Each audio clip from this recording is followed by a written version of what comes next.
So, John, is there a moment where you've ever had to pretend to be gay? Sorry, pretend to be straight. Pretend to be gay for what, the past 20 years?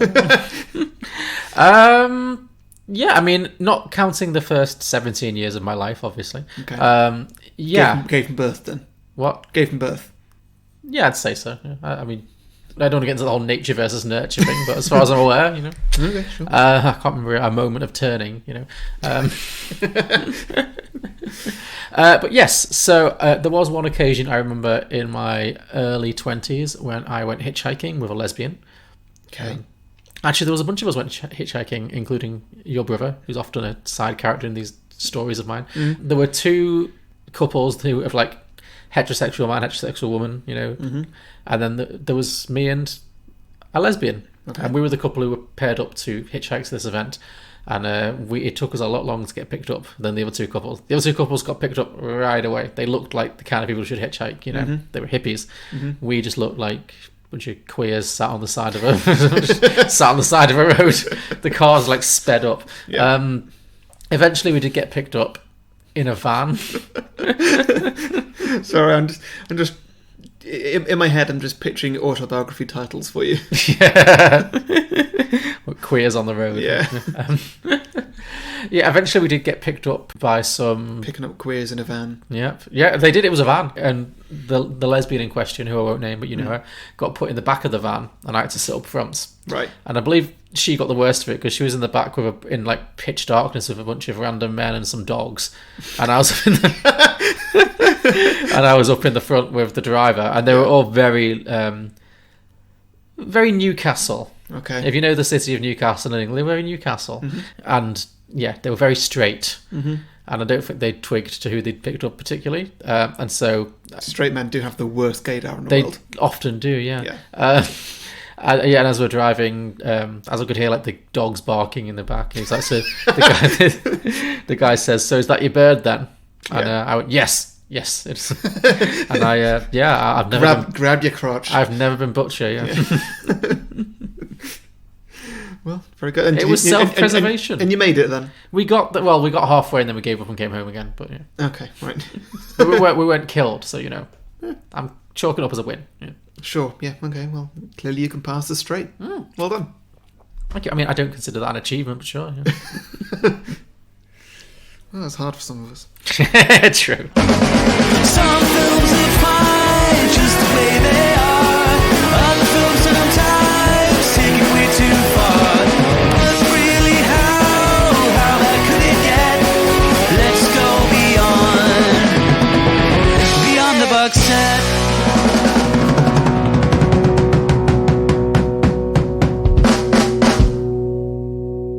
Welcome everybody to Beyond the Box Set, the podcast where today we are pitching prequels, sequels and spin-offs to In and Out. We'll also be pitching some drinking games and hearing from my listeners with the submissions they've posted on Facebook and Twitter. But first we're going to talk about some of our favourite moments from this film and give a bit of a plot summary. I'm Harry, the host with the most things that this film claims make you gay. Actually, yes. And joining me as always, the potentially straightest man of the podcast, is John Lucas. Yep, I am the straight man of this podcast, now and forever. Alright then, so this film, come on. This film, yeah. I actually chose this film, believe it or not, as a favour to you. Because for what? Bear with me. No, because I knew you were starting a new job this week. Oh, right, and that you probably wouldn't have a lot of like wouldn't have a lot of like mental brain space to like go into something that was going to be like really long or really challenging, or you know, maybe you wouldn't enjoy very much. So I just thought, well, what is the easiest film to watch in the whole world that we've not done yet? Yeah. And I thought, well, this is one that's been on my list for a while. It's like such a, you know, undemanding film. You know, it couldn't be more mainstream and, you know, fluffy and easy to watch. It's very short. So I thought, yeah, this will be a fun, easy film for us to talk about. Yeah. That being said, I know you watched it yesterday, and I did receive some worryingly grumpy text messages towards the beginning of the film. So I'm interested yet concerned to find out how you took to it. This film starts off really, like, I'd say overly twee. Yes. Just the music is just really like, hey, it's a light-hearted comedy. It's so but it's so in your face about it. Oh, 100%. But that's deliberate. Right? Yeah, I get that it's deliberate, but it takes a little bit to get there. Sure. Yeah. I don't know, wheel out Glenn fucking Close. And I'm like, oh god, I didn't know she was in this.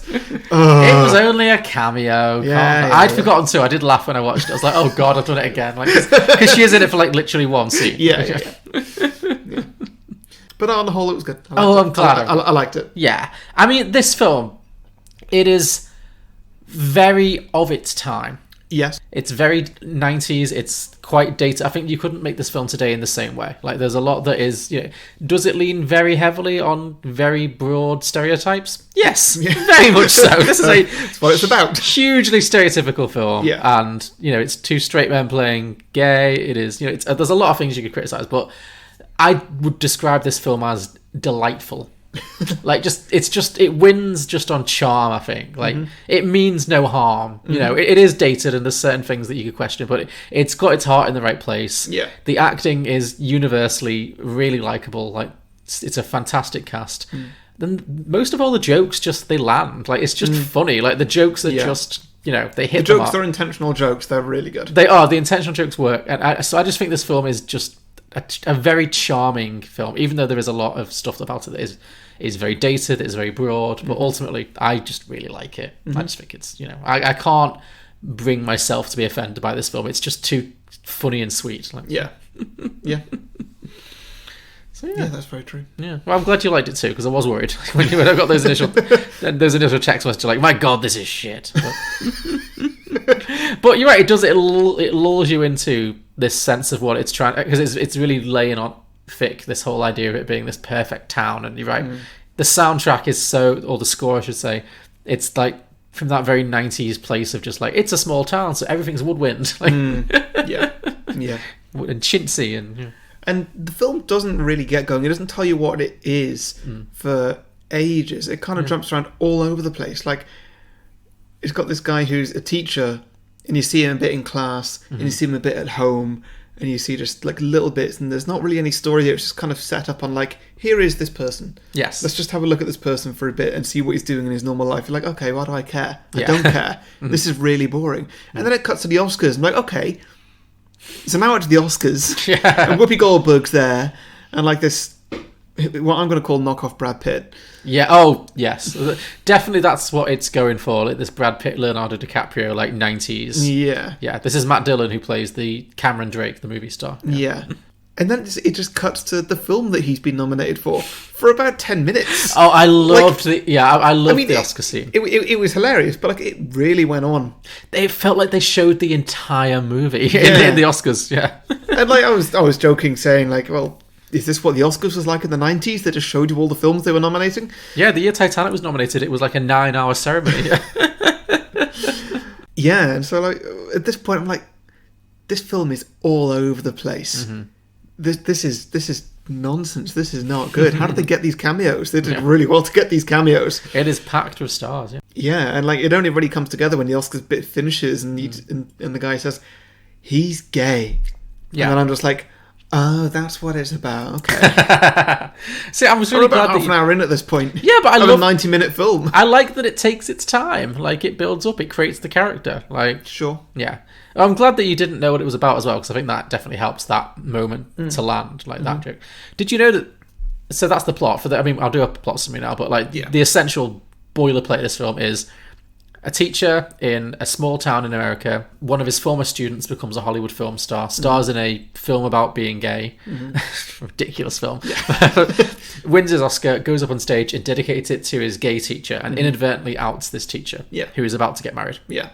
And the funny thing is, this is inspired sort of by a true story. Okay. I mean, the real story wasn't that bad, but it was actually Tom Hanks won his first Oscar for the film Philadelphia, in which he played a gay man, and he went up and he dedicated it to two gay teachers from his school, from his college days, and those teachers I think were out and it was fine. It wasn't like he'd actually outed them, but that was what inspired them to think, well, what if he just randomly outed these guys? So, yeah.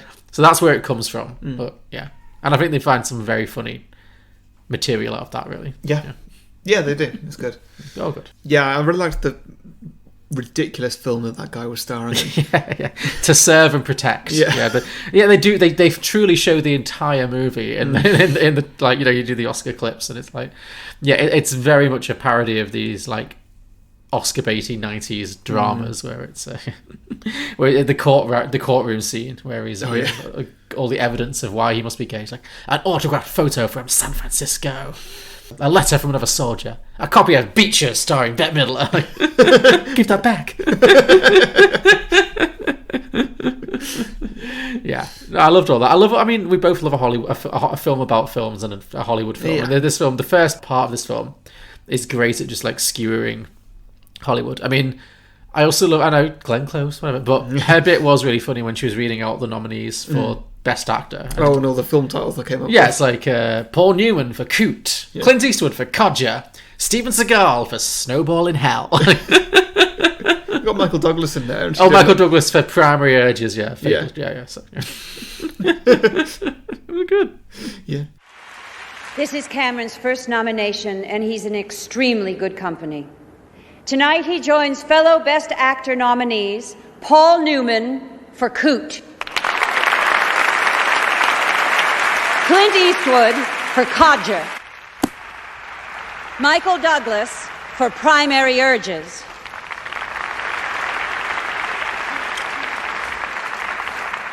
and Steven Seagal for Snowball in Hell. No, I really enjoyed it. I'm glad. It was good. The Oscar scene was good, and it went on from there.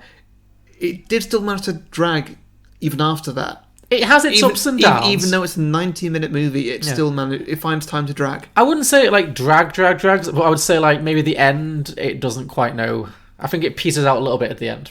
I don't think the ending is the most satisfying, but I love all the stuff in the middle. I liked it for it not making him coming out at his wedding being the final of the film. Yeah, Because exactly. obviously we all saw that coming. Yes, So like sure. that's the moment when he's going to come out to everybody. It's going to be like at the altar. But as much as I liked that, they didn't have anything to do afterwards. No, that's it. I think the last bit, it's like, oh, he's come out. Oh, we've still got 20 minutes of runtime. How do we give this like a satisfying ending? Yeah. Yeah, I'll give you that completely. Yeah. But I mean, the stuff in the middle, like I just think there's so much fantastic stuff, and it really is down to the actors. I think like you've got Kevin Kline, who's just absolutely brilliant. Joan Cusack, Debbie Reynolds. Oh, Yeah. I love Debbie Reynolds so much in this. But yeah, so that happens at the Oscars. Yeah, Joan Cusack was nominated for an Oscar. For She this. was, and I think deservedly so. Yeah, she's not got the biggest part. She doesn't now. She just cries in the rain. But I mean, I think it's like a recognition that she kind of steals the second half of the movie a little bit. With she's got some very. I mean, she kind of does, but also like she does disappear after a while. She does. She absolutely does. But it's a best supporting. But that's.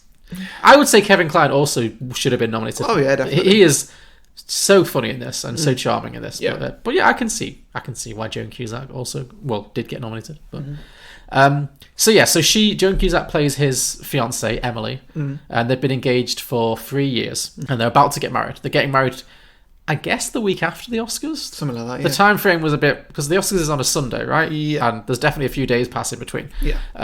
So they're due to get married, and Well, so they weren't going to get married until what's his face had won. well, that was a joke, but yeah, Yeah. that's the joke he makes. Is what do they call those things, like the rehearsal dinner? Oh. No, not the bachelor parties later. We'll talk about the bachelor party.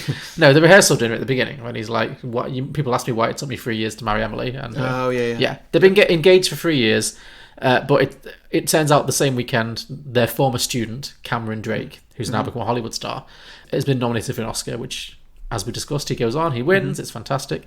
So then at the Oscars, he outs Kevin Kline inadvertently, and Kevin Kline sat there with his wife to be watching this, and obviously there's that moment of silent horror when they're both realizing what's been said, and then you see Kevin Kline's wrist go like limp, and then he like panics and flings the remote out the window, which I didn't.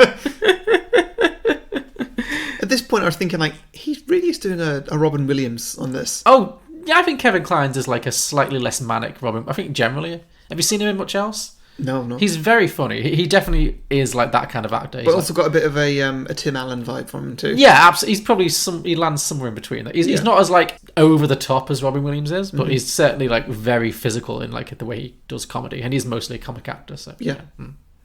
No, I think he's great. No, he's really good in this. But yeah, his mum and dad like immediately come over from like it seems like they're over in 15 seconds flat, like because she's having her own fabulous Oscar party. The mum, who's played by Debbie Reynolds, which looked like the most fun party. It's what I've always dreamed an Oscar party would be. Like everyone's. I mean, it looks like she's got everybody to watch the moon landing together. Yeah, it's like the whole neighborhood's there, and it's like, I hope that lovely Sally Field wins. She's not nominated. Well, even so. I'm going to work really hard not to just quote this entire movie, by the way, in this episode, because I do. It is very quotable. Yeah. The mum and dad come over straight away, and they're like, you know, I loved it when he won the Oscar, and then that party just goes wild, and everybody's jumping up and screaming and stuff. When I was watching that, at that moment, Louise turned to me, and it's like, that's not how this goes. And I was like, that's exactly what we did when Olivia Colman won. Yeah, exactly.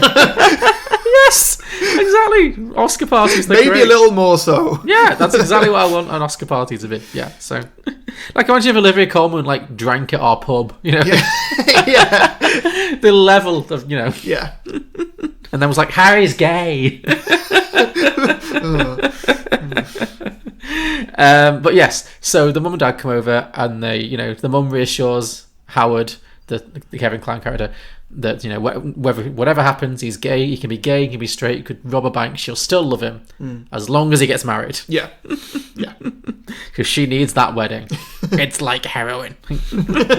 I need some beauty, some flowers, and some place cards before I die. And he kind of tells them and his fiancée that he's not gay, and it's a big misunderstanding, and he kind of plays it all off, and he's obviously very disturbed by all of this. And they all just take him at face value, and they leave, and the girlfriend leaves, and he's kind of left on his own. And then he goes into school the next day, and unsurprisingly, the media has descended on the school. Like it's become a huge like sensation. There's press everywhere. He goes in, the press are just shouting out all these ridiculous do you know Ellen? Gays in the military. Should gays handle fresh produce? Like, lesbians on the moon. Lesbians on the moon. Yeah, it just gets progressively more absurd. It's great. So he goes, I like that. Like from this point on, they start picturing him as this gay man doing all these gay things. Yeah, and he there's one point where he just before he gets on his bike, he leans down, he tucks his trouser into his sock very daintily, and I was like, I do that every day. Harry, there were a lot of things I saw about you in this movie. I mean, there's the things I'm not surprised about, you know, the love of the Oscars and stuff like that. But like, cycling? In the 90s, cycling was very gay. Okay. Cycling's come a long way. Yeah. It's like, do you remember when we watched Heathers? Yeah. The 80s, and it was like, bottled water, here's a fag. Like, you know, times have changed. Yeah. But yeah, I loved all that though. So he goes to school, and the media's all over there, and it's quite sad. All his kids are like quite worried, like, or especially the boys. They're all really wary and uncomfortable around him now. They don't want to get undressed around him, and you know, it's quite sad. And also, he gets kind of threatened by the principal that like, well, you are getting married, right? Because if not, we'll have to fire you, because you could literally be fired for being gay back then. It was very much a thing, especially in schools, you know, if you weren't allowed to be around kids and stuff. So that's all happening. But there's one reporter played by Tom Selleck. Tom Selleck minus mustache, a rare non-mustache Tom Selleck thing. It's a bit odd, isn't it? It is strange. It definitely doesn't work for him as well. No, pretty sure he has it off for a couple episodes in Friends. I think because he was shooting this very film. Oh right, that makes sense. Yeah, same time frame, right? Yeah. Early Friends, this film, midnight. Yeah. Well, there you go. Yeah. So Tom Selleck, I almost said Tom Hanks. Tom Selleck, he plays a kind of a classic hacky US like reporter, and all the other press, they you know, it's the day after the Oscars, they come, they get their pictures, and then they leave. And he's like, you know what, no, Howard, I'm staying for the week. I'm doing a whole story on this. Yeah. And Howard's, you know, devastated. He's like, no, you can't do this. I'm getting married at the end of the week. He's like, well, even better. So he vows to follow him. At this point, well, a little bit later on, when Tom Selleck comes out to him and says, I'm gay, I didn't think that he was. Well, I think Tom Selleck is not very believable as a gay man. Okay, I'll say that. Right. Sure. I mean, but yeah, like when he said that, I was like, this is all a play. Oh, you thought it was a ploy? Okay. Yeah. Like I don't believe him as a gay man for whatever reason. Maybe it's acting. But like, is he just having him on so that he can get a really good story? Yeah, that never occurred to me. I don't think. But you're right. That could have been No, I mean, both Kevin Kline and Tom Selleck are straight in real life. I mean, as far as they present themselves to the world, whatever. But like, there is something to, be said for like not being stereotypical. We're like, okay, yeah, sure, someone who talks like Tom Selleck and walks like Tom Selleck could be gay. That's absolutely fine. But yeah, I didn't buy it. No. I don't know. There's a bit where he's talking about when he came out and he said, I just got really tired of like lowering my voice an octave, and I was like, you sound like one step removed from Barry White's. Like, how are you not? That's part of the reason why I thought that he was just pretending to be gay. Because he clearly wasn't. Yeah. Because like all the things he was saying, they're like, these are all complete stereotypes, even more so than all the other things we've seen in this film. Yes, absolutely, yeah. But I think this was before the moment when Kevin Kline starts dancing to I Will Survive. And that whole sequence. Yeah, I mean, this film is, like I said, this film is filled with stereotypes. There's no question about it. But, it gets away with it, I think. But yeah. Anyway, so Tom Selleck's kind of following him all week for this story, but Kevin Kline still determined to get married at the end of the week, and he just tries to carry on as much as normal as he possibly can. He has his bachelor party, which is possibly my favourite scene. It's that or the wedding. The bachelor party or the wedding, it depends. They both make me laugh, like howl with laughter for certain bits, but the bachelor party is great. Is it just the bits where people say, fuck Barbra Streisand? Yeah, I mean, spoiler alert, that's a big drinking game for me, but like the shade this movie throws at Barbra Streisand is so hysterical. Like, but no, this scene is... She was too old for Yentl. She was too old for Yentl. I knew you'd appreciate the Yentl jokes. Yeah, this is the thing. He does his bachelor party, and he seems to be... And I think this was a bit of a giveaway for his character. He seems to have been thinking that what he wanted for his bachelor party was for all the straight men to sit around and watch porn together. Which, I mean, I've not been to many straight... Is that what bachelor party, stag party, is that what they do? I mean... I think I've only been to one straight stag do. It wasn't all watching porn together, but there was a lot of sports, and there was some nudity, and I don't think any of it was from me. Okay, but I can't confirm because sure. Yeah, I mean, who can remember? But no, I mean, just this. He thought they'd literally like sit down and watch like adult videos together, and I was like, well. That's not... Is that how you think straight people... Let's all just sit and nurse our raging erections together. Doesn't seem like the most... Sounds like the gayest thing I've ever heard. Exactly. That was really funny to me. But it turns out let's all get our dicks out. Yeah, exactly. But they've got a different plan. They have all of his like straight friends in the neighbourhood and his brother and whatever. They have planned a Barbra Streisand night of watching. They're going to watch Funny Girl, the classic Barbra Streisand movie. And I just liked the detail. Which I've got to say, like, all I'd want from my bachelor party would be for the people who know me and know the things that I like to just do the things I like. Yes, exactly. And like that's exactly what's happening here. Straight or gay, he likes Barbra Streisand. And so now suddenly he's not allowed to have Barbra Streisand for his bachelor party? Yeah, because he's feeling very defensive. Yeah. But I love that. Like the little... the whole scene was so sweet because like they say, yeah, you did that whole festival. Like, they painted this lovely picture of how he's like had this whole Barbra Streisand film festival and all of his like straight mates have really just got on board with it. And they're really supportive they've of it, got aren't like, not just supportive, they've got like real opinions. Like, oh no, she looks bad in A Star Is Born. Yeah. But he's like, no, guy, this is not what I want for a bachelor party. I want to watch porn, straight porn with women, topless women. Yeah. And his barber's like, one of the bachelor party attendees is like, yeah, Yentl sucks. And he's like, what did you say? Yentl, it sucks. It's boring.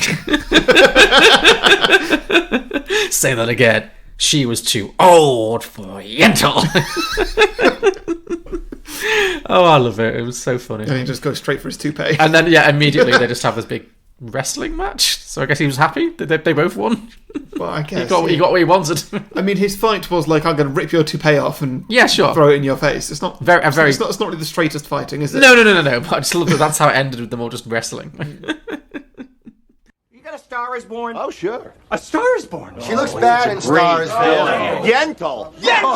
Yentl! I love Yentl! Yeah, Papa, can you hear me? Dudes, hombres, guys, I'm sorry. I am truly offended. I thought I knew you guys. I thought you were studs.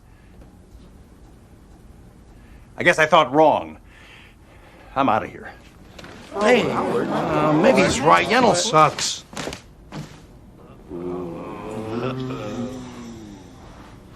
What did you say? Yentl, it sucks. It's boring.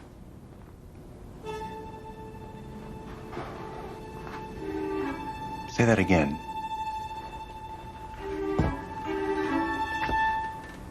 She was too old for Yentl.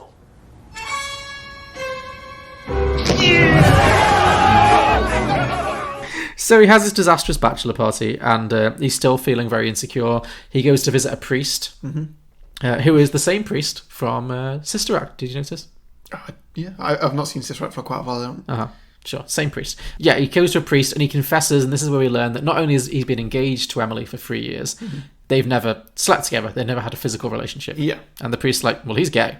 Yeah. Like, he's gay. And then even the priest is like, well... I love the meaning of that. That basically means that, like, okay, so even though in Christianity, if you go into the church and commit and confessing to your sins, you're not supposed to sleep with your fiancé until you're married. But clearly that means literally everybody is, because if they're not, then a priest thinks you're gay. Exactly. Yeah, I thought that was really funny. Even the priest is like, just go find out, go have sex with her, for God's sake. You know? Yeah. So he runs over to Emily's house and he kind of tries to, seduce her. He like flings her against the bed, and he's ready. I mean, it's seduce. It's like it's on the way to rape, though. It's a little bit forceful. Yeah. I don't know if any woman's like sexual fantasy is for a man to run into the house frantically, throw her against the bed, rip off his jacket, and scream, "Who's gay?" Yeah. I mean, there's red flags all over the place in this film. But yeah, he starts trying to do that, but then he is distracted by the flamboyantly gay workout video that she's been working out to, and that freaks him out, and he runs away again. Yeah.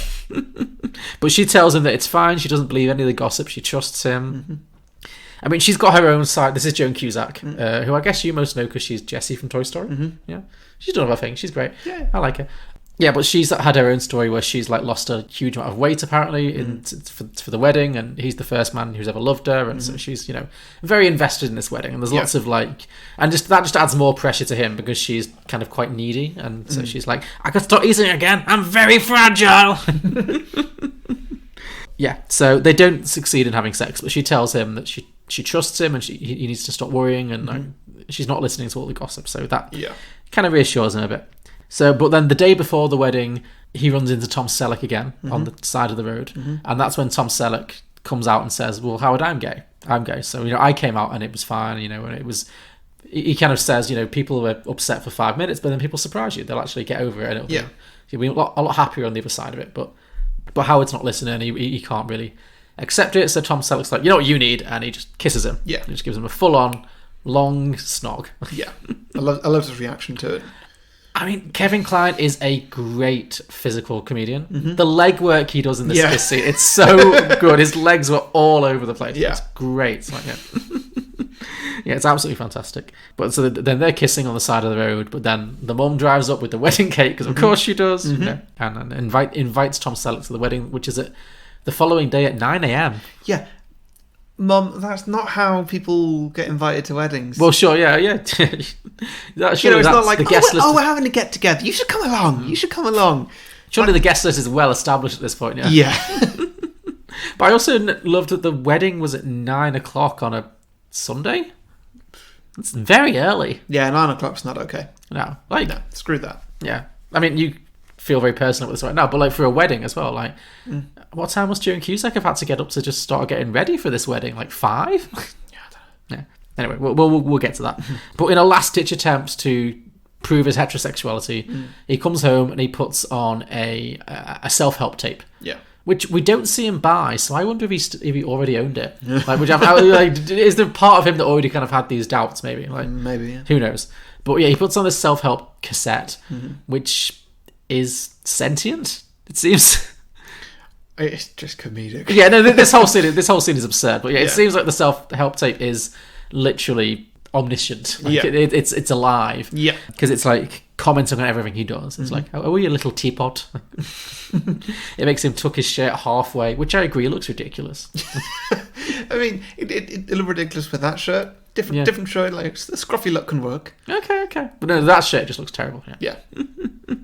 Again, this is a very stereotypical scene, but I did find it gets away with it because it's funny. It makes him repeat sense, yo. Yeah. Hey there. What a fabulous window dressing. That was a trick. What a fabulous window dressing. You're in a bar room. Okay. Repeat after me. Yo. Yo! Hot damn. Hot damn! What a fabulous window treatment. What a fabulous That was window a trick. Ah!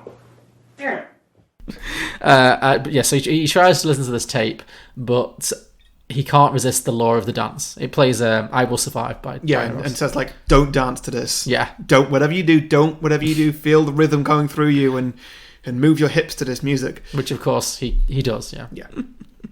Kevin Kline, very good dancer. Or maybe he can do one dance for 2 minutes. Sure, but he did it well. I enjoyed him shaking his little bum to I Will Survive. It was fun. Yeah, it was good.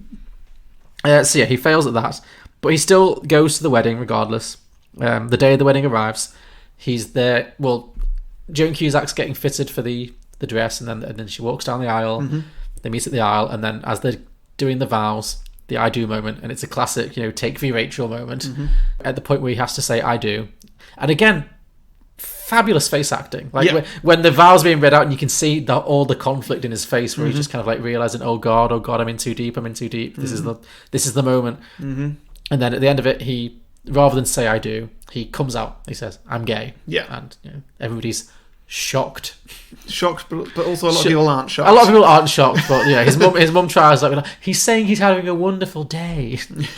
Actually, I loved the bit with Joan Cusack and the little bridesmaid girl when she's like, because he says I'm gay, and she says what? Yeah. And the little girl goes, he's gay. I heard him. It was really funny. That little girl as well when she's getting fitted for the dress as well. Like she says, my mom says it'll never last. Yeah. Your mom's an alcoholic. Like, Debbie Reynolds, savage. Loved all that. So she storms out. Obviously, she runs down the aisle. She's heartbroken. They have a kind of a heart-to-heart backstage, or whatever you call that. I don't know, but in a private room. Yeah. He's very apologetic, and she's like, "Was there any other time you could have told me about this?" Your Joan Cusack impression's going really good. You just have to shout a lot, really. Yeah. She's very like high volume, kind of nasal. Very nasal, very high volume, but it's fun. It's funny. But yeah, so she's very upset, understandably. So she storms out again, like, does anybody know how many times I had to watch Funny Lady? It was a sequel! Fuck! Barbra Streisand! And you! And then there's a fabulous visual of her, like, storming into the car, this tiny little car in her giant, voluminous dress, trying to put the seatbelt on. Great. And she just drives off in a rage. Yeah. Howard is also fired. Like, he's heartbroken. The wedding's off. He also gets fired by the school at the same time. Very cruel. There's this little scene with Debbie Reynolds where she's sat around with all the other old ladies, like, and she's like, they're all comforting her, and they decide to have like a circle of truth, rather than trying to hide things. And they're like, all these. It starts off very innocuous, like, these Rice Krispie treats are a dead woman's recipe. Or, I hated the bridges of Madison County. My husband has 3 testicles. It's disgusting. What was that one about? I know, it was great. And they just have this, like, they just have a laugh about it. It's funny. But in the meantime, news of the wedding disaster, Tom Selleck has his news report. So that news report goes out, and it's seen by Matt Dillon, the Cameron Drake, the movie star. Yeah. Who's not been in the movie up to this point, apart from the very beginning. But he sees the report on TV from Hollywood, and he vows to go back to Greenleaf, the little town, and make amends. So he kind of, with his supermodel girlfriend, they fly back to try and make amends and save Clearly the day. that day. Yeah, I mean, again, the time frames are funny, because this is the other thing. Joan Cusack, it's mentioned that the wedding is at 9 a.m. Yeah. The wedding can't last more than 15 minutes before it all goes horribly wrong and Joan Cusack drives off. Yeah. When she stops driving, it's middle of the night. Yeah. Was she just like all day? Did she drive like cross country? Maybe, yeah. Just like just doing rage circles. Just like... Possibly. I would have liked that scene of her just being like so angry. Just like touring the country looking for a man to sleep with her. Yeah, maybe. Yeah, but she ends up at a bar. So Joan Cusack, it's the middle of the night now on the same day. She's still in full wedding dress. She can't have gone that far though, because she pulls into this like downtown bar and she's fully just like over it. She's like, give me straight vodka and all the peanuts you can give me. Yeah. I just want... And so she's just like drinking and eating, and then Tom Selleck walks in and kind of sits down. And then she recognizes him as the guy from the TV, and she tries to seduce him. And she's like, I've got a wedding dress. I've been waiting for 3 years. Just sleep with me. I don't care if you're married. Just sleep with me. Yeah. And he's like, I can't because I'm gay. Yeah. And then we get one of probably the best jokes of the film when it just cuts straight to the outdoor and she just comes running out in her wedding dress like, is everybody gay? Is this the Twilight Zone? So she runs into the road. She's like, I need a heterosexual code red. I'll marry anybody. And she almost gets run over by Matt Dillon. He's driving down the freeway. She doesn't get hit, but he pulls over. She collapses on his bonnet. She's crying and weeping, and he recognizes her and he confesses that he always loved her, even before she lost all the weight. He had he always thought she was beautiful and had a huge crush on her, and they have a nice little moment together. Gives her a happy ending, I guess. Well, I mean, maybe she gives him a happy ending, but I mean, it gives her character a happy ending. Yeah, so that happens, and then we cut to the next day, and it's graduation day, because everything is happening in this town this week. Yep. It's like the Oscars, the wedding, and graduation. It's all in this 1 week period. The Oscars is February. He's graduating in February. Don't question it. Okay. It doesn't matter.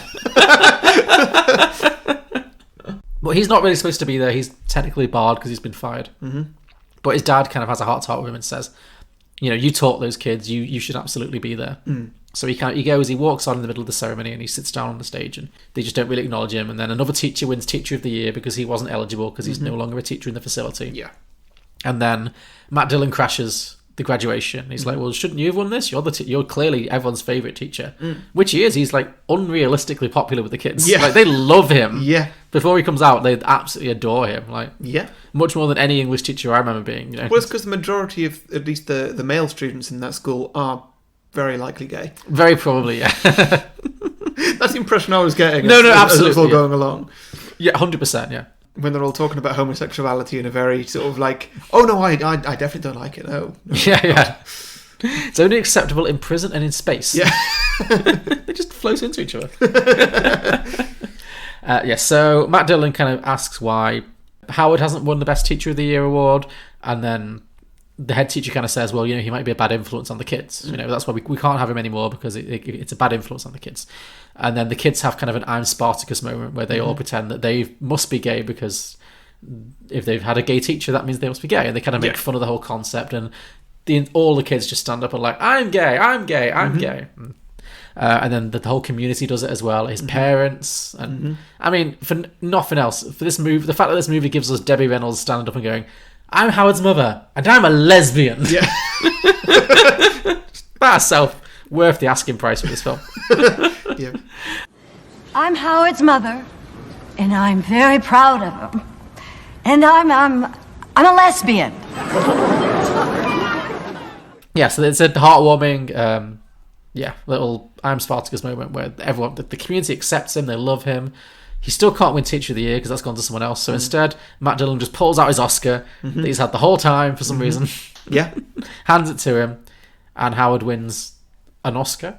I guess. And the love of his community, which Yeah. is more important. Yeah. And that's his job back. And he gets his job back. I hope so. Well, I guess because at the end he's dancing the conga with the head teacher. Yeah, I feel like the community has spoken, and I feel like even after that, I still wouldn't want the head teacher to come to my parents' renewing the vows. No, that head teacher's a horrible person. But I guess they just you fired me for being gay. I'm not dancing with you. Yeah. Again, different times. The head teacher might have felt like his hands were tied, but the head teacher was dancing, and that means according to this film's rules that he was. He gay was as probably. well. You're right. Yeah, so that's probably what it was. Yeah, they're probably dating. Yeah. But yeah, and then the film kind of just ends there. Really, he's reaccepted by the community. He gets his job back. We assume. I felt that it was kind of hinting that him and Tom Selleck got together. Well, I think that was the fake. I don't know. They're supposed to be a couple. But... Yeah, I didn't like it. No, that's very much because he's gay because he's going to. Yeah, just okay, just find the only other gay person in this film. Well, I think the point was that they were faking out, not necessarily that they were a couple, but it was are they the married couple? Forgetting that was illegal in the 90s. Yeah, but then what it actually turns out to be is that Debbie Reynolds, who obviously was the one who said she needed another wedding before she died, she's just renewing her vows with her husband. So it's lovely. Yeah, she gets her happy ending. They all get the happy endings.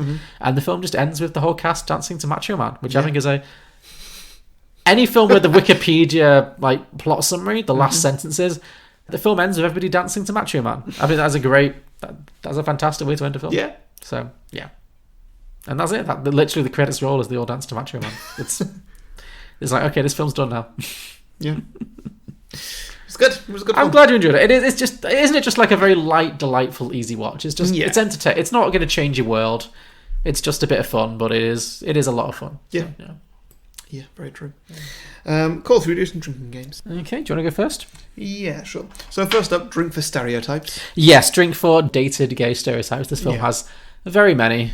Yes, but like I said, you know what? I can let it go. It was the time. It's funny. Yeah. But yes, there's a lot of gay men are. Their hands do this. They have limp wrists and they dance to disco music and they're obsessed with all of Barbra Streisand trivia and. I mean, some of that's some. That's all very. I do not have a limp wrist. You got a lot of practice with it, I guess. Anyway, no. Yeah, okay, yeah. So dated gay stereotypes. That's a good one. Okay, drink every time Debbie Reynolds, as in the mom, is savage AF. I just love your mum's an alcoholic. Your mum's an alcoholic. Yeah, it's like heroin. Like she's just fantastic. She's very, very. She's not in it much, but she's got a bit of a darker side that's not quite out, is it? Exactly, yeah. And I think it's great because Debbie Reynolds, like, she just looks like the sweetest, nicest grandma you could possibly hope for. She's got the grey hair and she's very pretty and yeah. It made me sad again. I remembered how her and Carrie Fisher died in the same week. I was like, but she's a very funny lady. Yeah. Definitely tell why Carrie Fisher was so funny. Clearly, both very funny women. Yeah. Drink for the word gay. Happens a lot. Now that's a good one if you just really want to get hammered. Yeah. Especially in that last scene. Like, oh yeah, oh god, yeah, that would finish you off. Yeah, that's a dangerous one. Well, okay, drink for Streisand shade. Oh, nice. Yeah. It's so much in this movie. Like we talked about the bachelor party scene and the bit where Joan Cusack's like, talking about, I just pretended not to notice the Streisand thing. What else is there? Tom Selleck's like, what's Streisand's 8th album? Colour Me Barbara. Everybody knows that. Yeah. I hope Barbra Streisand saw this film and saw the funny side. Yeah. It's very affectionate. But, yeah. And you probably didn't notice this, but so at the very end of the film, when there's the big final I'm Spartacus bit, when Cameron Drake gives Kevin Kline his Oscar and like everyone's standing and cheering, the band, like the school band, starts playing People, which is like one of Barbra Streisand's most famous songs. Oh, right. So I just love the idea that like they just had that ready. They just learned that because he probably taught them it. Yeah. Drink for cameos. Oh yes, this movie has a lot of celebrity cameos. Yeah. So obviously Glenn Close has quite a small but pivotal role as the Oscar giver-outer. The Oscar presenter. I really liked Whoopi Goldberg's little cameo because it really made me laugh because it's at the Oscars, it's like the red carpet and she's the obligatory star who's like, Whoopi, who do you want to win? Oh, Cameron Drake, of course, because everyone's Cameron Drake, the Matt Dillon character. Obviously he's supposed to be Brad meets Leo, I would say, at the time. Yeah, but also a bit dumber. Definitely dumber, yeah. But he's got like the peroxide blonde tips. That seems like a very Brad Pitt in the 90s kind of thing, yeah. But he is. I guess he is, by today's standard, he'd be like what Timothée Chalamet is today. It's like everybody loves him. He's this sensation, and all the girls are swooning and all this stuff. Was the Oscars in the 90s, like the real life Oscars in the 90s, did they have a red carpet area at all? Because in this one, it just looked like he was just wading through paparazzi. Yeah, I don't know. Like there was no space for him to move about or pose with his suit or anything. Yeah, no, I don't know how much the film was accurate in that. But I mean, there's the red carpet and there's the pre-red carpet where all the journos are. So maybe that's what they are. I guess. Yeah. But even like in today's Oscars, where the journalists are, and they're like, "Oh, it's Brad Pitt. Let's get Brad Pitt." Like there's still loads of space around. Sure, it's a very select amount of journalists that are allowed in there. Yeah, I mean, I think they just I don't know. Probably for the purposes of this film, they just had to shrink it down a little bit. Yeah, I guess just to show like he's popular. He's really popular. Yeah, everybody loves him. Everybody loves him. He's clear. If any of the other actors had won, it would have been a riot. Yeah. Yeah. But I love how they get Whoopi. They get Whoopi on, and like who do you want to win? She's like, oh yeah, that Cameron. And then they're talking to Whoopi, who is an Oscar-winning actress in her own right in the real world and in this film. And then Cameron walks up, and they're like, fuck off, Whoopi. Yeah. Like, they can't get rid of her fast enough. Because Cameron's here and he's the star. But that always happens though, doesn't it? Yeah, it's true. It's like, who's the biggest star? Yeah. It's usually Glenn. Go away, Glenn. Meryl's there. Yeah, exactly. She's behind you. Glenn, get out the way. You're blocking the shot. Oh, I would have loved a Meryl cameo in this. I would have just put the icing on the cake. Yeah. I also love the detail at the Oscars that in the crowd shots, Cam's girlfriend is just smoking. Yeah. Well, I'd love to watch those 90s Oscars back. Was anyone like smoking at the Oscars? Like, I can't imagine that was okay. But...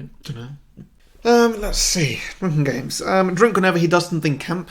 Yeah, I had drink for wrist flailing. He does again. Kevin Kline. He does a lot of it. Yeah. He does a lot with his wrist. It's very good. Like it's. I think his hand is its own character in this movie. Like it's always going. Yeah. Yeah. Definitely. I did like it when one of the shooters was like, "Watch that wrist." Watch the wrist. Yeah, exactly. Like, smart, clever, totally decent human being. Gay. Yeah, can't argue with that. Yeah. Okay, drink every time. This is another one that's probably going to get you hammered. Drink every time Joan Cusack raises her voice. Oh God. I love her, but all of her lines are delivered. Like all her funny lines are delivered like at a screech. Like, I'm very fragile. Yeah. Yeah. Drink for anybody speculating about gay sex. Oh yes, that's good too. Of which this film has none. No, like, and I'm not saying it should. It would be weird if this film just had a random scene where Tom Selleck and Kevin Kline like had full on anal, but like, it's not that kind of film. There's not going to be a peach scene in this movie. No. That's not what this film is. Oh my God, that fucking peach scene. Yeah, I've moved on from that. She's forgotten. Yeah, sorry, but I mean, it is that is one thing this film gets. God, that film was ridiculous. So many uncomfortable blowjobs in it. There are a lot, yeah. This is not that film. That's why you couldn't make this film today. But like, yeah, it is funny. Like to me, like that was one of the things this film was criticized for, or is criticized for a lot. Is that like it's a very sexless gay character. Like there's one kiss, but there's no like sense of like it. But I don't mind. It's not like anyone else is having sex in this film. It wouldn't really fit in the plot of this either. No, nobody's having sex in this film. It's a light comedy. He's not even openly gay to himself until like the last 5 minutes. Exactly. Yeah. No, I have no problem with it. It is what it is. Yeah. But yeah.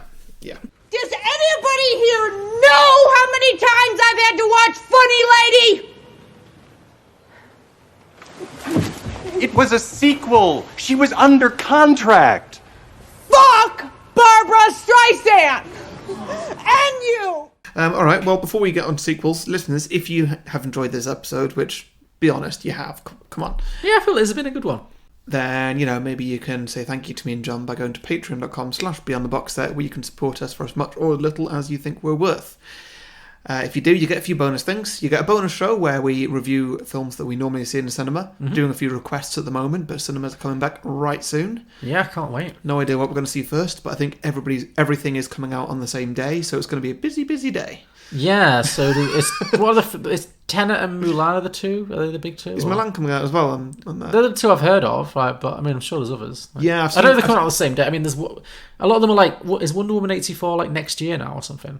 No, I think that's just like in the autumn or something. I'm not too sure though. I did hear that Tenet's like 3 hours and something. I was like, oh god. Yeah. I mean, all Nolan films are long, but I was like, ease us in, guys. First cinema of the year. Don't hit us straight with Gone with the Wind. Well, yeah, sure. There is also a Russell Crowe film. Oh, Have you yeah. seen the trailer for it? Isn't that the one that's been like touted for ages as like the first? Like they pushed everything else back, but this one really wants to be the first one back or something. Oh, right. It doesn't look that good to be like, surely Tenet is like the big one to be the first back. Well, no, I think that's why it wants to be the first back, because it's not very good. Right. So like the first film that you can watch, yeah, may do very well because there's no competition. Yeah. So I think that might be a factor. Okay, sure. I mean, what's it about? It seems to be about road rage. Okay. Where Russell Crowe is playing this guy in a very big car. And the main character, some woman, I forget who, just like, I don't know, cuts him up or something without like being polite at all. Mm-hmm. And then he just goes on a road rage against her. And that's the film. Okay. And I think that he's gone proper method for it. He's put on loads of weight. Mm-hmm. It looks ridiculous. I'm not gonna lie, I'm intrigued. I'm intrigued too. Yeah. Like, it doesn't look like a good film. It doesn't look like a good role. It looks very weird to go method on. Yeah. But I really do want to see it. No, I'm excited. That sounds good. Okay. Anyway, so yeah, we review films like that. And others, yeah. And also, if you become a Patreon, you get our exclusive Facebook group. You get extended versions of the main episode as well. Mm-hmm. You also get to advertise on the main episode if you feel like it. And also, if you feel that way inclined, you can guest on the main episode every now and then. We have Patreon episodes every month-ish. Yeah. Where people come on, they pick a film for us, and yeah, also we do that film. You don't need a guest if you don't want to. All that is available at patreon.com/beyondtheboxset. Indeed. Bonjour tout le monde, I'm Finn, and every Tuesday I host a podcast called Passport People, in which I talk to people from around the world about the places that matter to them. What is so special about each location? What makes each place tick? Where are they headed? To join us on our round-the-world trip, talking to a diverse range of fascinating people from an incredible variety of professional and cultural backgrounds, search for Passport People in Spotify, iTunes, or wherever you get your podcasts. Okay, should we move on to some sequels? What have you got for me this week, then? Alright, so mine is called Out and In. Very good, very creative. Yeah, thank you. How did you find that? So is this going to be about a gay man going into the closet? Yes. Okay, great. Well, sorry, I'm not. Yeah, I'm preempting you. Tell your story. Yeah. No, I've not really left any big reveals for this one. Okay, fine, good. It's kind of easy to work out. Okay, so we pick up at the start of RuPaul's Drag Race season 13. Oh, okay. That's not happened yet, right? So this is a new season. Yeah, because we just finished season 12. Okay. In real life. Cool. Well. See, it's things like this, Harry. But anyway, season 13, the unlucky season. 13 queens walk into the workroom one by one. By the way, I'm picturing this as it's a film. It's a film, okay, sure. It's not a season of RuPaul's Drag Race. No, it's not a real season. It's a film. Okay. So yeah, 13 queens walk in, and they are all played by previous winners of Drag Race, of real life Drag Race. Okay, because the film is obviously it's an adaptation. So. Yeah, great. What a great season. Yeah, exactly. But there's only been 12. Sure. And so there's one more person. Who's I see. So you've got all the previous 12 winners and a new person. And a new person. Okay. Just have this one person who really stands out. Okay, I see. Right. And this queen is going to be a gay queen who hasn't accepted the fact that they're actually straight. Oh, I see. Okay, so it's going to be a drag queen who has to pretend to be gay because the majority of drag queens are gay. Yeah, because this film's like, okay, let's just pick a profession that somebody is straight in. Oh, that's any profession. Yeah. So for this, like, well, let's pick a thing where people are gay in. There's not many that are very exclusive drag queens, is it? That's good, because there has actually that discussion has happened in RuPaul's Drag Race. Like, why would you not have like a straight drag queen? Then they do exist. So yeah, okay, no, I like this. This is good. Yeah, very modern. It is. I'm not being sure. It is. It's very modern. Sure. No, I was just thinking that's probably what In and Out felt when it was doing it. Like, oh, gay, that's very modern. Oh, absolutely. Like, literally, very much so. Like, this is one of like maybe 3 films in the 90s that were like mainstream hits that were about gays, and we've watched the other 2 already. Philadelphia, was that 90s? Well, we've not done that. That's too depressing. I don't think we will. No, that's a bit depressing. No, I meant like comedies. There's there's The Birdcage, and there's Priscilla, Queen of the Desert. Kind of it. So yeah. So yeah, basically, they're not going to be very good at drag because, well, they're a straight man. But they do still believe that they're gay. Okay. For whatever reason, they've been brought up in a very flamboyant lifestyle. And so is this a bit like we just watched the Eurovision film with Will Ferrell? Is this like the Will Ferrell character where he's not very good at being a pop star, but he really believes in himself? Yeah, sure. And this is his dream? Yeah. Okay. Yeah, that works. Mm-hmm. So he's like the rank outside. These other 12 are like fabulous, glamorous drag queens. He's going to be the outsider because he might be like dedicated to it, but as you said, he's not very talented at it. So he's got to work hard. Okay. Right. Yeah, basically. Yeah. Okay. But yeah, because they're not very good at it, they've got a very macho name. Like Bruce? Mike Hunt. Mike Hunt. Mike Hunt. Yeah. Now you might ask who I thought to cast for this. Okay. Well, I've got a potentially perfect casting. Yourself? No. Okay, sorry. It's better. Better. Okay, go on. Tom Cruise. Ooh, okay. An aged drag queen. And yeah, maybe he's not playing it as such. But sure, yeah. But I'd like to say that this film that I'm picturing is a bit of a passion project of Tom Cruise's. Sure. Where he's doing a film about being straight. Yeah, that's it. Because I feel that Tom Cruise would do that kind of film. Because let's be honest. Yeah, no, he should. You know, it would be great if Tom Cruise... So conscious of everything I'm doing with my hands. Only I can see, and I've made peace with that a while ago.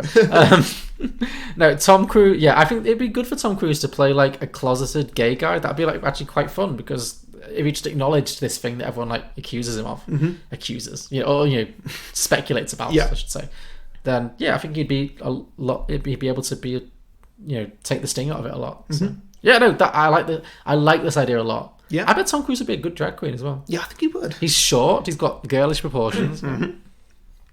But yeah, basically because Tom Cruise is so likable / pays all the Scientology people to force everyone to like him.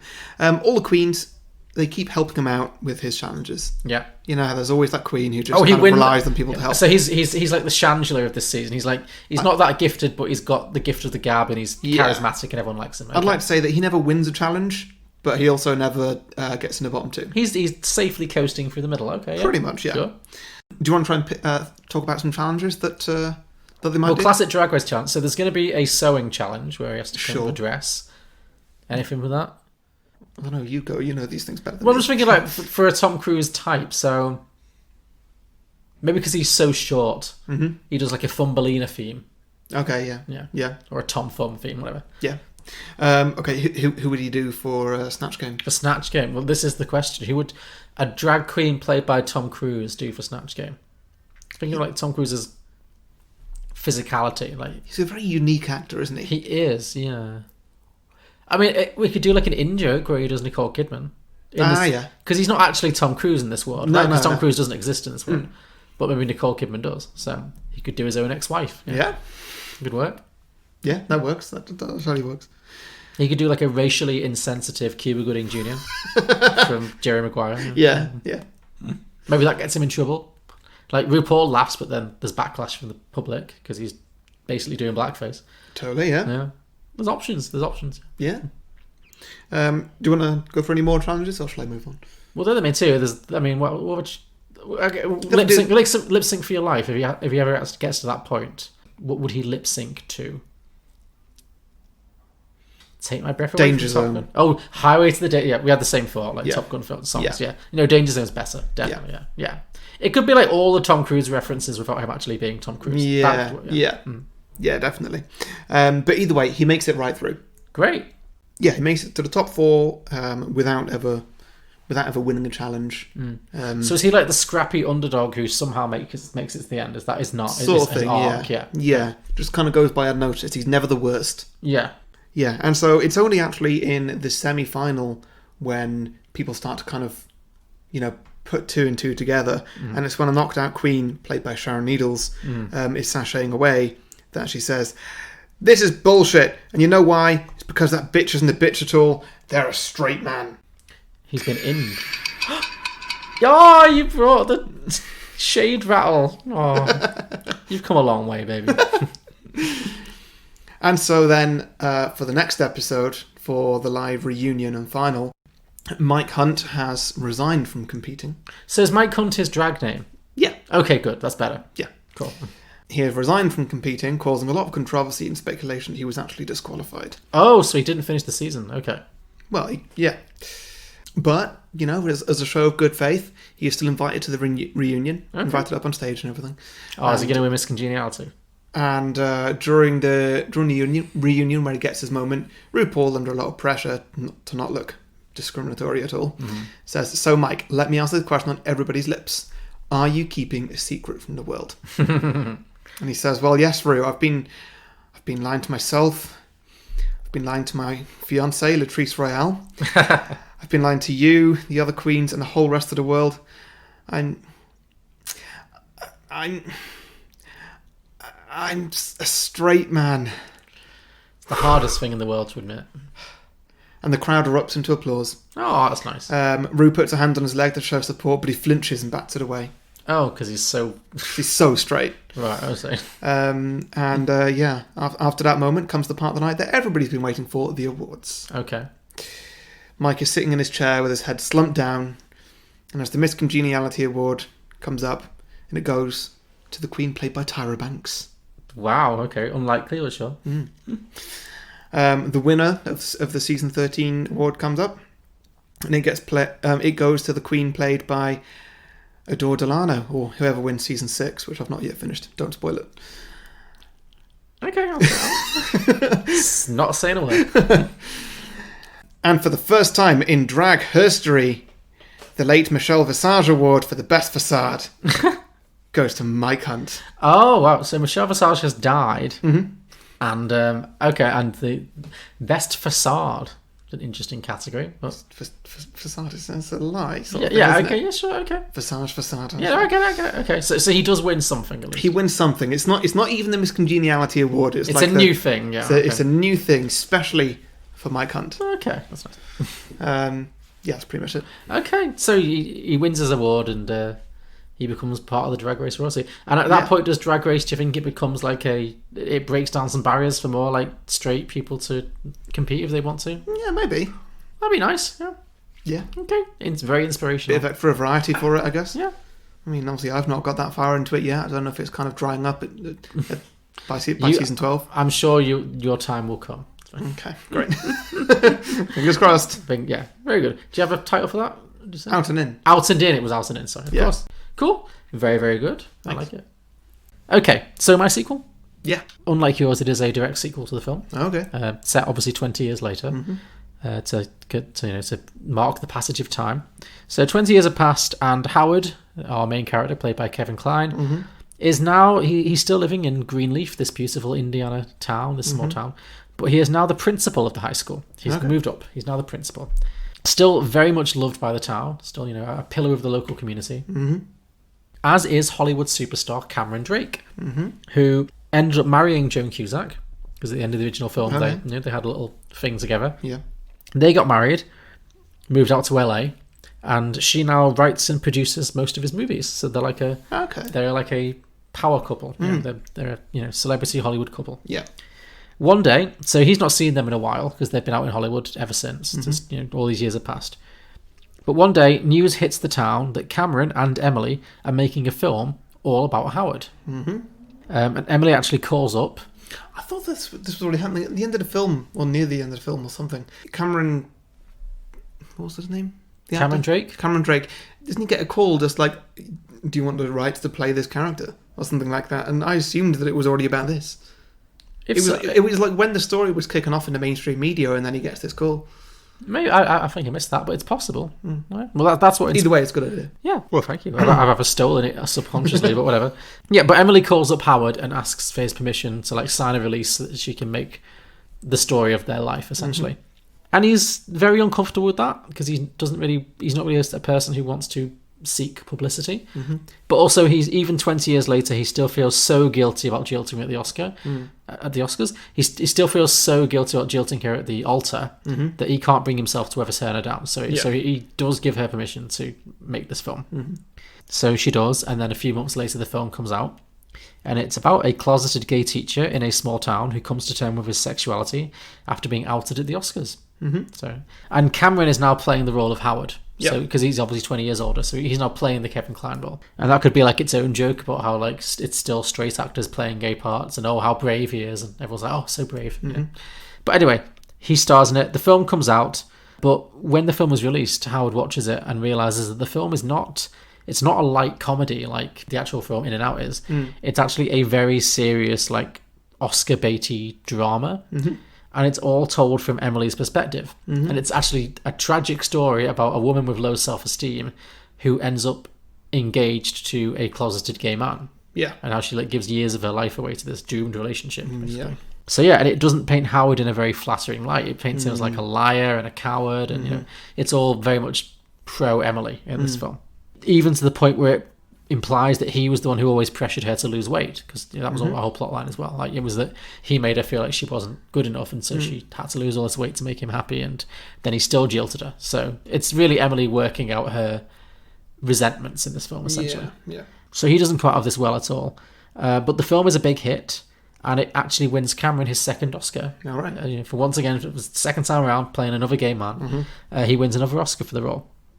So I was thinking we could again have some funny scenes of the Oscars where they'll show all the clips from the film, and maybe the part of Emily is played by a very serious Oscar actress say Jessica Chastain or something. Yeah. But it's imagining the plot of this film, but it's incredibly serious and incredibly dramatic. So It's not in any way funny.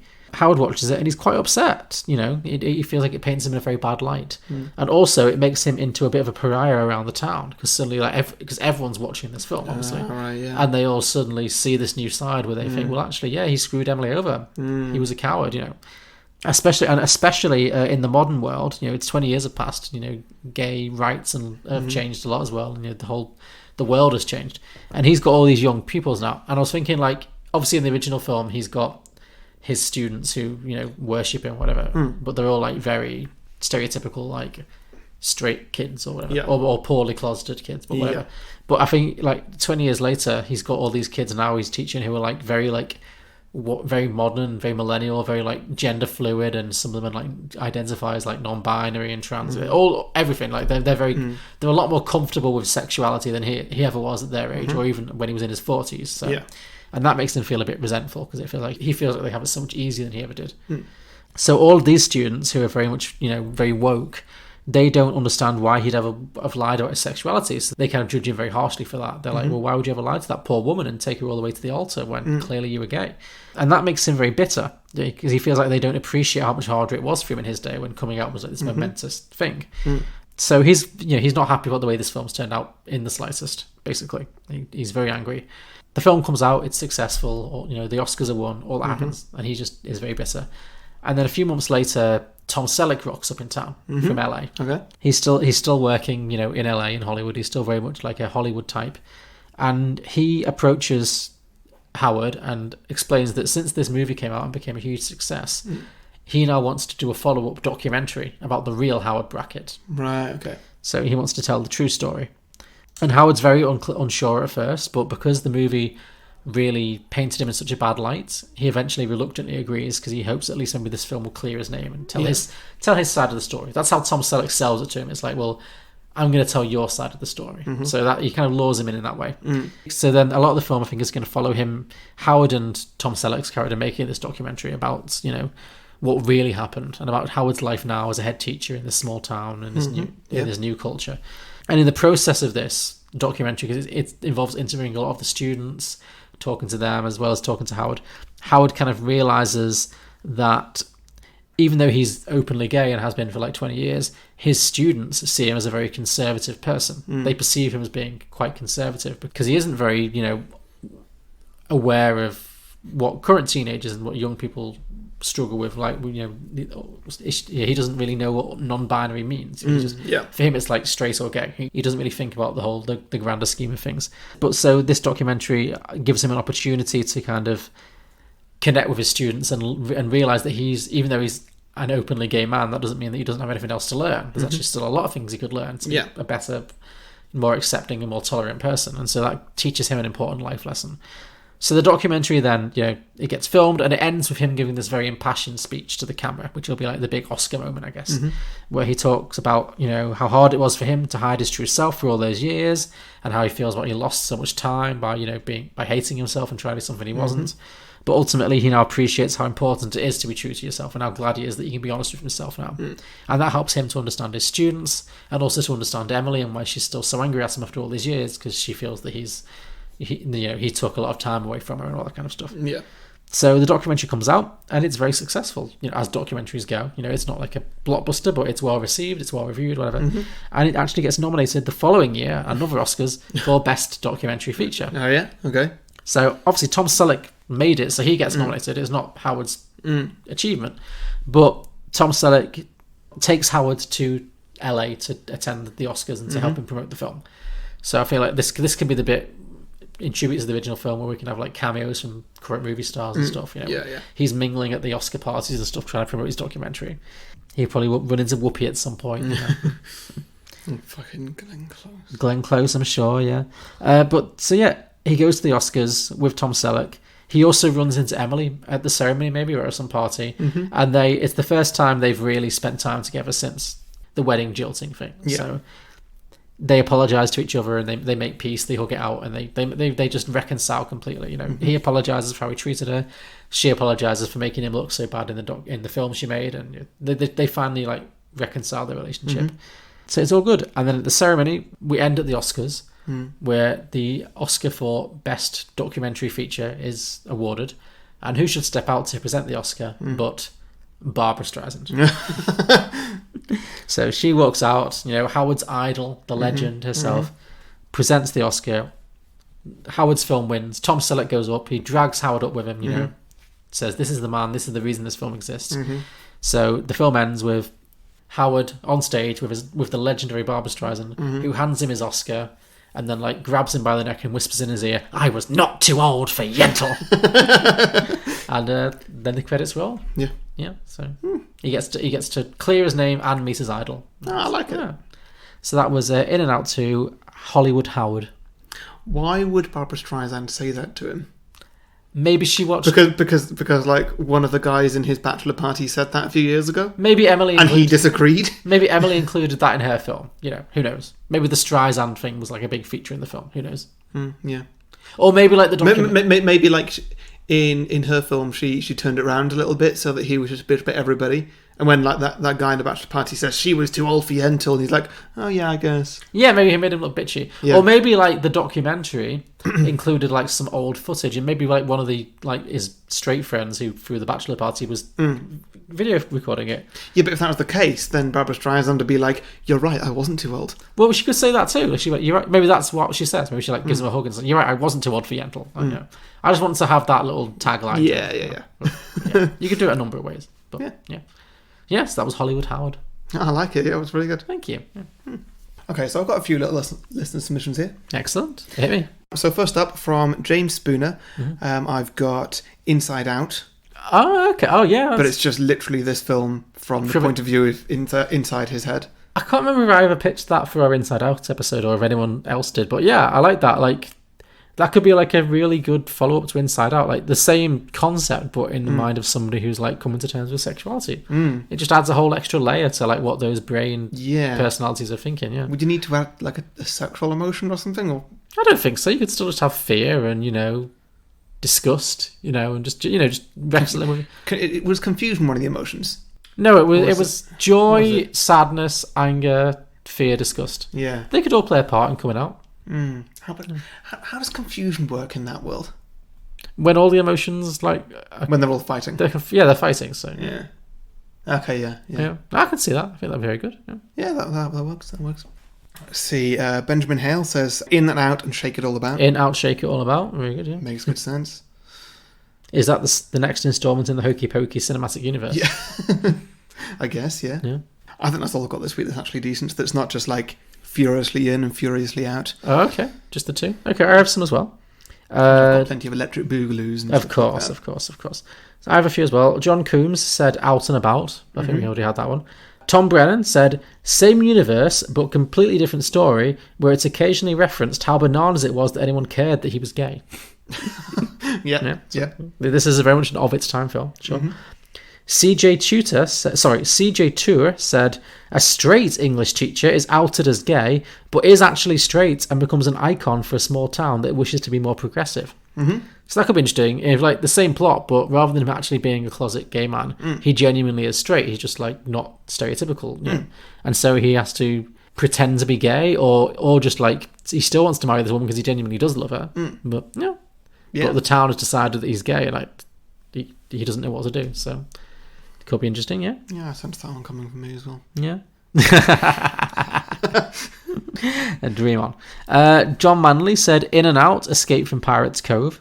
Yeah, okay. Sure, yeah. And over on Twitter, Academy Queens at Academy_Queens said, the sequel is Joan Cusack screaming, fuck Kim Basinger. And she's rewarded the Oscar that she should have won to begin with. Because that is when she was nominated for the Oscar. Yeah. She lost to Kim Basinger for LA Confidential, which we should definitely do. It's a good film. Yeah, sure. But yes, so that was my listener submissions. So thank you everybody for those sequel ideas. We ask for your listener submissions every week, a few days before we record, by putting posts out on Facebook and Twitter where you can post your ideas. So make sure you like and follow our pages if you don't want to miss out. To listen to more episodes of Beyond the Box Set, you can subscribe and browse our back catalogue on any podcasting platform, including iTunes, Spotify, Google Play, and many others, all of which you can also leave a 5-star review if you like. It really helps us to find new listeners. As mentioned before, we're also available on Patreon, which is exclusively for the people who would rate us more than 5 stars if they could. You can find all the links in the description below or at beyondtheboxset.com. And next week, Harry, it's a you pick. Yeah. How are you going to retaliate for this that I just gave to you? Well, I have found an actor, John, that it's a travesty we've not done a single film of theirs. Really? Not a single one? Mm-hmm. After 3 years? After 3 years. This is currently episode 176, I believe. I'm amazed if there's anyone major that we've not done, but sure. I had to look through everything to make absolutely sure, but yeah, we haven't, and it's baffling. And if you want, we could do a whole season. Well, tell me the actor, tell me the film, and we'll see. Okay, well, let's see, what's the best way to do this? I've got a sinking feeling, but okay. I think you like this actor. Okay. So I'm going to do a film which the actor sung the theme tune for. Ooh, okay. Care to guess? Is this a male actor? Yeah. He sang the theme tune, and he's also in the movie? Yeah. He's the star of the movie. Is he more known as an actor or a singer or both? Both. Maybe he's more known as an actor, I think. Especially now, he's more known as an actor. Donnie Wahlberg? No, we've done Donnie Wahlberg. Sorry, Mark Wahlberg. We've done Mark Wahlberg. We've also done Donnie Wahlberg. He was in Sixth Sense. Successful singer. He is a successful singer. Like, he's had hits, yeah. You could name a lot of his music. Me specifically, or just... Anybody could. Okay. Everybody knows this person. No. Not Justin Timberlake, no. 2-time Oscar nominee. For acting? I'm going to kick myself, aren't I? He does all sorts of films. Good, bad, serious, really fun, all sorts. He can do everything, and he can do it well. Oh, so he's a proper star, then? Yeah. Big star. A big star. Oh, my God. Who's a big star who acts and sings? Oh, Will Smith. No, we've done Will Smith, haven't we? No, we've not. We've never done a Will Smith film. We've never done a Will Smith film. That's insane. It is, isn't it? Okay, yeah. He's in everything. Hit me with a Will Smith film. Wild Wild West. Oh, yes. Yeah. Oh, goody. Okay, I'm excited. There's going to be a lot to talk about. Yeah, I've only seen this once quite a while ago, so I don't remember a lot about it. Okay. I'm pretty sure this will be something. But you know what? You threw me with singer. Yeah, I mean, you know, well, you no said, shade. You said, is he a singer? I couldn't really say, well, he's a rapper. No, you're right, yeah. But I mean, you don't immediately think of Will Smith as a singer, but he's certainly... No, he's sung in Aladdin. He can, yeah, he I was going to say... We're in quotes. I was about to say he can sing, but what I meant was he has sung. Yeah. Yeah. Okay, no. Wild Wild West has definitely been on my long list for a while, so yeah. Very excited to talk about that. Would you like to make it a season of Will Smith We could do a Will Smith season. I'm on board with that, yeah. Yeah, we could do it. Yeah, that could be fun. Let's do a season of Will Smith. Okay, great. Starting off with Wild Wild West. Yeah, which also co-stars Kevin Kline. Oh, does it? I didn't know. Yeah, there we go. Oh, fantastic. I was actually trying to find somebody who'd been in this film or something, and I was like, or something that we just pitched. So, like, to do a Tom Cruise film. We've not done a Tom Cruise film for a while. Oh, no, we literally did a couple of weeks ago. Yeah. Okay, let's go back. We've done a lot of Tom Cruise. Yeah. But Will Smith, yeah, you're right. Yeah. Okay. Well, it's mad we've not done a Will Smith film. I don't know how that's happened, but what better time to fix it? So yeah, thank you very much. Join us next week, listeners, for Wild Wild Wiki Wild West. All right. Thanks, everybody. Thank you. Bye.